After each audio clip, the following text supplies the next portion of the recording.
Hello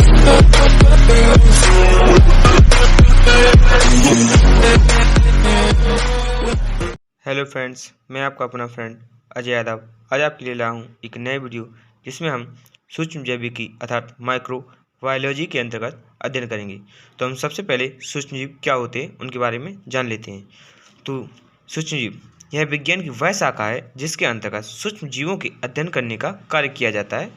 इसका जनक Antony von Leeuwenhoek माना जाता है, जिन्होंने सर्वप्रथम सूक्ष्मदर्शी के द्वारा सूक्ष्म जीवों के अध्ययन का कार्य किया था। इसके पश्चात लुईस पाश्चर नामक वैज्ञानिक ने ऐसे जीवों का पता लगाया जो जंतुओं में रोगों को उत्पन्न करने का कार्य करते थे। इन्होंने इसका नाम वायरस कहा।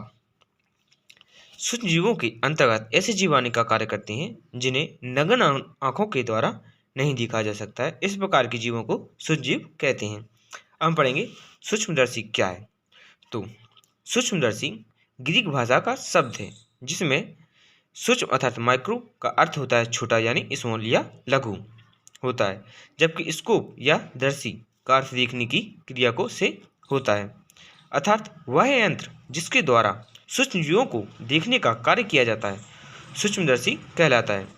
उपयोग के आधार पर सूक्ष्मदर्शी को निम्न दो भागों में बांटा जाता है। पहला क्या है, संयुक्त सूक्ष्मदर्शी तथा दूसरा है इलेक्ट्रॉनिक सूक्ष्मदर्शी। तो हम पढ़ते हैं संयुक्त सूक्ष्मदर्शी की डेफिनेशन। इसके अंतर्गत ऐसे सूक्ष्मदर्शी आती हैं जिसका उपयोग स्टूडेंट के द्वारा किया जाता है।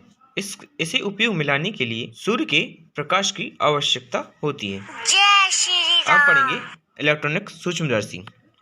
यह उच्च वर्गीय सूक्ष्मदर्शी होते हैं जिनका उपयोग अधिक सूक्ष्म जीवों को देखने के लिए किया जाता है। इन सूक्ष्मदर्शियों की आवर्धन क्षमता का मान उच्च होता है, जिसका उपयोग बड़ी से बड़ी प्रयोगशालाओं में किया जाता है। इन सूक्ष्मदर्शियों के द्वारा गहन अध्ययन का कार्य किया जाता है। हम कुछ नोट पढ़ेंगे, कुछ इंपॉर्टेंट पॉइंट, जैसे लुईस पाश्चर नामक वैज्ञानिक ने पाश्चरीकरण की क्रिया की खोज की थी। दूसरा है स्टेनली नामक वैज्ञानिक ने टीएमबी वायरस के क्रिस्टलीकरण का कार्य किया था। टीएमबी मतलब तंबाकू मोजेक वायरस।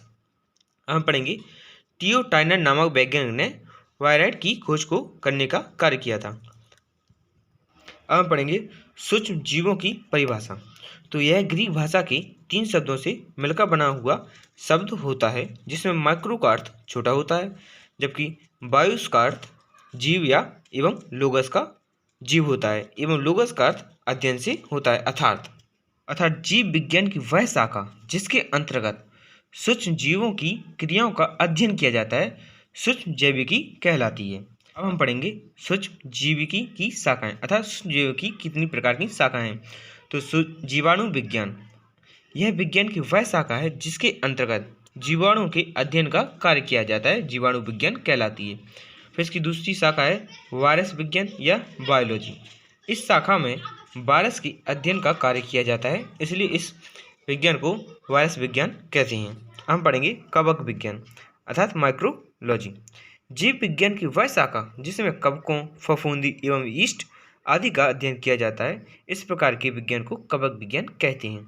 हम पढ़ेंगे शैवाल विज्ञान यानी फाइकोलॉजी।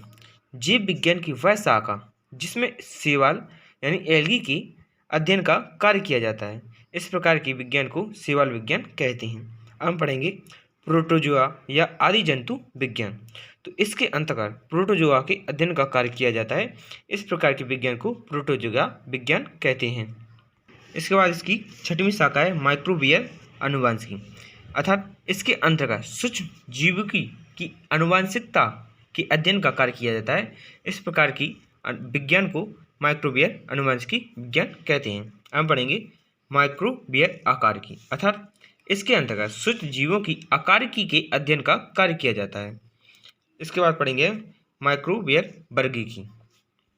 तो इसके अंतर्गत सूक्ष्म जीवों के नामकरण, वर्गीकरण, पहचान संबंधी गुणों के अध्ययन का कार्य किया जाता है, इसे माइक्रोबियल वर्गीकी कहते हैं। अब पढ़ेंगे हम डेयरी सूक्ष्म जीव। तो इसके अंतर्गत ऐसे सूक्ष्म जीव आते हैं जिनका उपयोग डेयरी की क्रियाओं में किया जाता है, इस प्रकार के जीवों को डेयरी सूक्ष्मजीव कहते हैं, जैसे दही को फटाने में, पनीर के निर्माण में इत्यादि। हम पढ़ेंगे पौधों में रोगों के आधार पर सूक्ष्मजीवों का वर्गीकरण। तो कुछ सूक्ष्मजीव ऐसे होते हैं जो पौधों में रोग को उत्पन्न करने का कार्य करते हैं या फैलाने का कार्य करते हैं। इस प्रकार के रोगों को सूक्ष्मजीव कहते हैं। सूक्ष्म जीवों के सामान्य गुण अर्थात सूक्ष्म जीवों में सामान्य गुण क्या क्या पाए जाते हैं। तो सूक्ष्म जीवों का निर्माण प्रोकैरियोटिक तथा यूकैरियोटिक कोशिकाओं से मिलकर बना होता है। सूक्ष्म जीव भोजन के लिए दूसरे जीवों पर निर्भर रहने का कार्य करते हैं। इनके आकारों में विभिन्नता पाई जाती है। अब हम पढ़ेंगे सूक्ष्म जीविकी का क्षेत्र अर्थात सूक्ष्म जीव किन किन क्षेत्रों में पाए जाते हैं तथा किस प्रकार से वह हमारे लिए लाभदायक है। तो इसका पहला क्षेत्र है खाद्य सूक्ष्म जीव।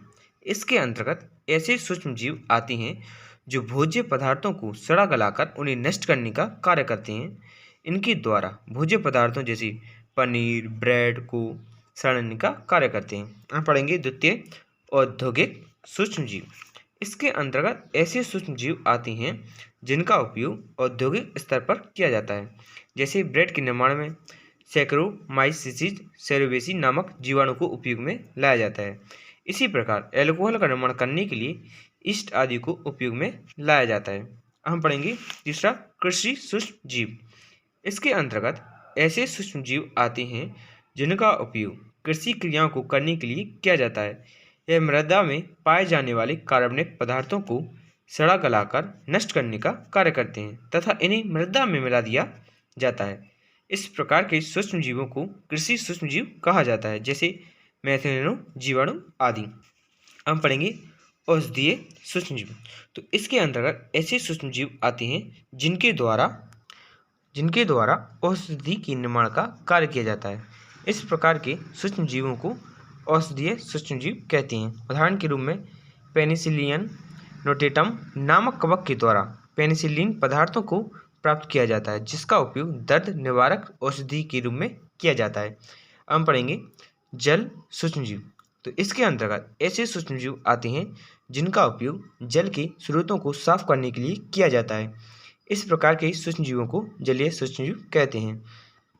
तो आज के लिए इतना ही। हम मिलेंगे अपनी अगली वीडियो में, जिसमें हम चैप्टर 2 यानी सूक्ष्म जीवों का महत्व के बारे में चर्चा करेंगे। तो वीडियो को लाइक कीजिए, दोस्तों को शेयर कीजिए और चैनल को सब्सक्राइब कीजिए ताकि हमारा वीडियो सबसे पहले आप तक पहुंच सके। Thank you for watching my video.